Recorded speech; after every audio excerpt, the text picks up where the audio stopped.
Dans cette vidéo, on va parler de business, on va parler d'immobilier, on va parler de choses qui vont sûrement t'intéresser. Il y a pas mal de choses. Si tu t'intéresses vraiment au business, tu vas les comprendre. Si tu t'intéresses pas vraiment, tu risques de décrocher en cours de route. Il y a des bases qui sont hyper importantes. Il y a des choses que si tu les comprends maintenant, tu vas te différencier de beaucoup de personnes. Et ces choses-là, je vais t'en parler.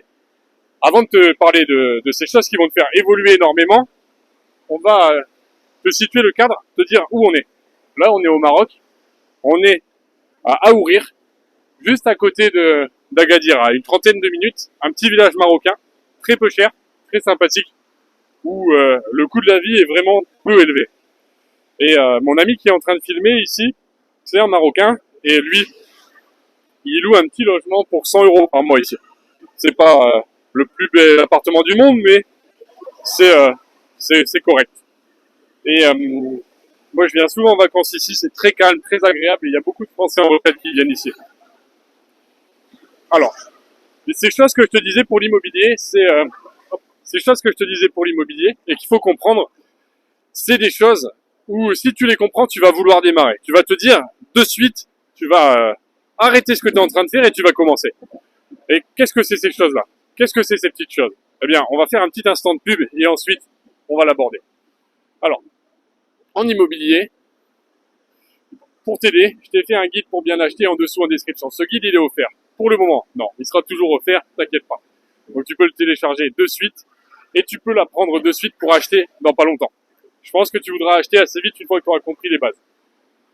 Alors, mon guide pour bien acheter, il t'évite de te faire arnaquer par les agences, il t'évite d'être le pigeon, il te permet de vérifier pas mal de points. Et ces points-là, il faut les connaître. Mais pour les connaître, il faut que tu les lises. Donc télécharge-le et regarde dedans. Et je pense vraiment que ça va beaucoup t'aider et ça t'évitera de faire des conneries. Il y a pas mal de points, il faut absolument les checker. Alors, quelles sont ces choses sur l'immobilier qu'il faut que tu connaisses? Ces choses sur l'immobilier qu'il faut que tu connaisses, déjà, je les connais parce que j'ai acheté entre 30 et 37 apparts. J'ai acheté des biens et en fonction des divisions autorisées par la mairie, j'en aurai plus ou moins 37. J'ai une acquisition à 38e qui est en cours d'achat, que j'ai négocié, l'offre est acceptée. Et un petit appart, 49 mètres carrés, 49 000 €. Assez facile à faire, des travaux très très simples. Donc, je te montrerai tout ça dans ma chaîne YouTube. Mais les bases, les trucs essentiels, c'est que on sait que l'immobilier, globalement, il monte. Le prix de l'immobilier monte. Parfois, il y a des petites baisses. Le marché, il monte, il baisse un peu, il monte, il baisse un peu, ça corrige. Mais il monte.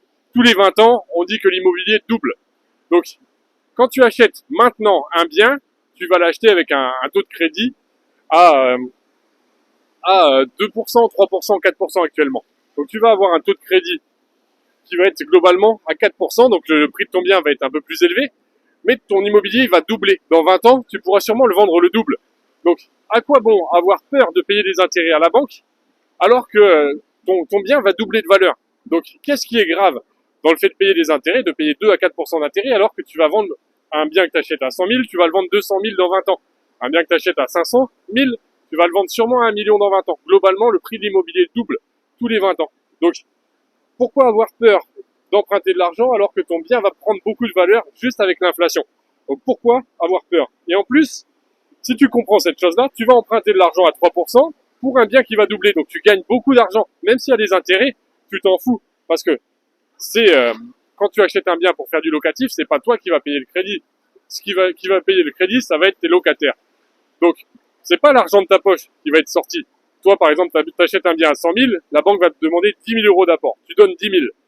Mais, sur toute la durée de vie de ton bien, dans les prix où les villes au mètre carré est faible, je te donne souvent l'exemple d'un de mes appartements où je paye 186 ou 196 € de crédit pour 455 € de loyer. Donc, crédit sur 20 ans, je débourse 0 € pour ce bien. J'ai eu un crédit à 110%, la banque m'a tout prêté. Donc au final, j'ai mis 0 € de ma poche pour ce bien. Ce bien, bah oui, je paye quelques intérêts dessus. C'était un crédit avec des intérêts assez faibles.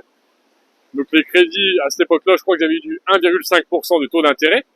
Mais je mets pas d'argent de ma poche et il se rembourse. Donc globalement, j'ai un appartement qui est offert par la banque. Offert par la banque et mon locataire. Tu vois, donc pourquoi avoir peur d'acheter quand on fait du locatif? Faut vraiment pas avoir peur d'acheter. Et c'est pour ça que nous, les gros investisseurs, on n'a pas peur d'acheter, on rachète tout le temps. et on n'a pas peur de s'endetter, on s'endette toujours plus, on remprunte toujours plus. Et si je insiste à fond sur le crédit, c'est parce que moi j'étais quelqu'un qui avait peur de faire des crédits, j'ai eu peur de ça tout le temps au début, et du coup j'en voulais pas parce que je m'étais dit je suis coincé. Si je fais des crédits, moi je viens d'une famille qui a peur de faire des crédits, du coup ils osent pas en faire et c'est pour ça qu'ils sont pas très libres au final. Mon père n'ose pas de faire de crédit et du coup il a pas autant de liberté que moi alors que je suis beaucoup plus jeune que lui. Mon père a 70 et moi j'ai 32. Eh ben, s'il avait pas peur de faire des crédits, il aurait beaucoup plus de liberté, il aurait beaucoup plus de cash. Il a toujours acheté tout cash. Ce qui veut dire qu'il a toujours les comptes à sec.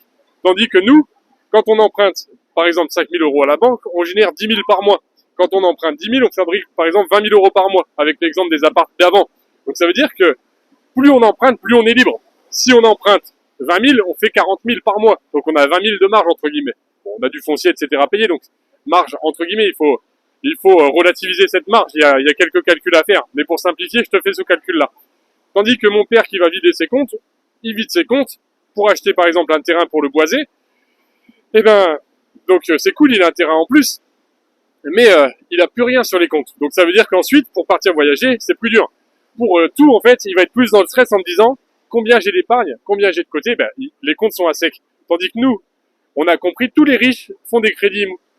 Tous les riches, c'est des choses géniales. Par exemple, un exemple que j'ai lu il y a pas longtemps, plutôt que de se payer via une société où il va sortir de la flat tax et des bordels, enfin un peu de tout, il va avoir pas mal de frais en se payant via sa société.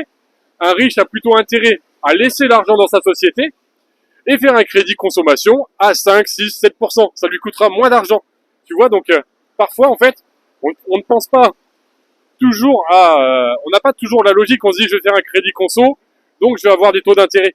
Mais il y a pas mal de riches qui vont vivre à crédit conso pour laisser l'argent dans leur boîte et ne pas être taxés quand ils sortent cet argent. Tu vois, donc c'est des choses, nous, auxquelles on n'a pas l'habitude de penser.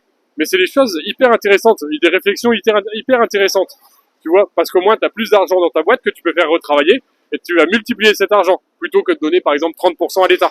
Donc c'est des choses auxquelles on ne pense pas. Et on n'est pas appris, on n'est pas éduqué au crédit. Et moi, je vais t'éduquer au crédit et parce que c'est la base en immobilier.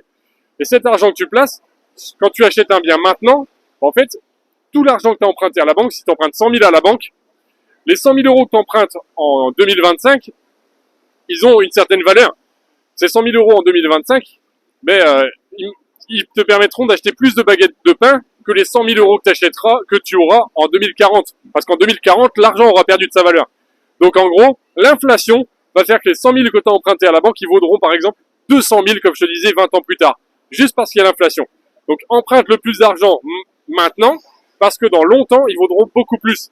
L'argent que tu as emprunté maintenant, dans 20 ans, aura beaucoup plus de pouvoir. L'argent que tu as emprunté 20 ans avant, te permettait d'acheter des maisons moins chères, te permettait d'acheter beaucoup plus de baguettes de pain. La force de l'argent de avant était beaucoup plus importante.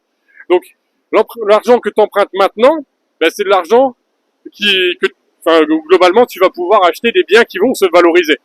L'argent que tu as emprunté il y a 20 ans en arrière, c'est de l'argent qui avait plus de valeur, avec lequel tu pouvais faire plus de choses. Et donc, emprunter de l'argent, ça permet d'utiliser en fait cette inflation, avec toi, de t'en protéger et de faire des gros bénéfices. Parce que t'achètes à 200 000 un bien qui en vaudra 400 plus tard. Je me répète beaucoup parce que c'est une base que beaucoup de gens ne comprennent pas. Donc, pourquoi avoir peur des crédits avec tout ça? Je t'encourage à y réfléchir. Et si j'insiste vraiment là-dessus, c'est parce que c'est un frein, c'est une chose à laquelle on est très peu éduqué et c'est ce qui nous limite énormément. C'est ce qui nous limite, ce qui nous empêche de prendre notre envol, ce qui nous empêche d'être libre maintenant. Et si je suis libre maintenant, c'est parce que j'ai emprunté beaucoup d'argent, que je l'ai très bien placé. Mais pour très bien le placer, je t'encourage à te former. Déjà, lis mon guide pour bien acheter, télécharge-le gratuitement en dessous, parce que tu auras les bases pour bien acheter, tu auras au minimum ces bases-là. Ça t'évitera des grosses erreurs, ça t'évitera d'acheter de la merde. Et au final, si tu achètes mal un bien, ton crédit, tu vas pas le rentabiliser. Si tu achètes un bien que tu ne loues jamais, tu finis juste avec des problèmes et plus de stress, plus de détresse financière. Si tu achètes un bien qui est rentable et qu'à la fin, tu le loues et qu'en plus il dégage du cash flow, là c'est tout bénef. Mais pour bien emprunter, il faut s'y connaître parce qu'il faut savoir ce que tu fais. Tu ne peux pas tout acheter. Il y a des biens que tu vas acheter, tu vas finir dans la merde. Il y a Benjamin Castaldi qui a acheté des châteaux avec de la mérule et au final, c'est la catastrophe. Il y a plein de gens qui se sont fait avoir. Ils avaient de l'argent, mais au final, ils ont fait les mauvais choix. Donc déjà, et les compétences et les connaissances pour faire des bonnes affaires. Et commence petit, parce que quand tu vas commencer petit, déjà, tu vas avoir pas mal d'expérience qui va se développer. Et grâce à cette expérience, bah, tu sauras comment faire des bons coups.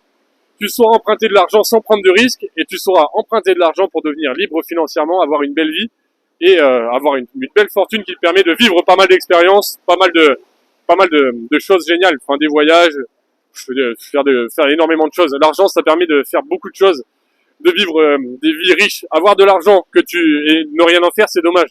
Mais avoir de l'argent et en faire des belles choses, c'est très intéressant et c'est ce que je t'encourage à faire. C'est pour ça que je te fais des vidéos avec les voyages. Et merci à Eman de filmer cette vidéo au Maroc. Eman qui est marocain, un ami marocain qui est ici d'Aourir. Et, tout simplement, bah, je veux te faire comprendre ces choses-là. J'insiste sur ces choses-là. Et voilà, si tu veux me suivre, si tu veux mettre un j'aime, n'hésite pas. Et n'hésite pas à t'abonner, n'hésite pas à me réclamer certaines vidéos. Prends soin de toi et à bientôt.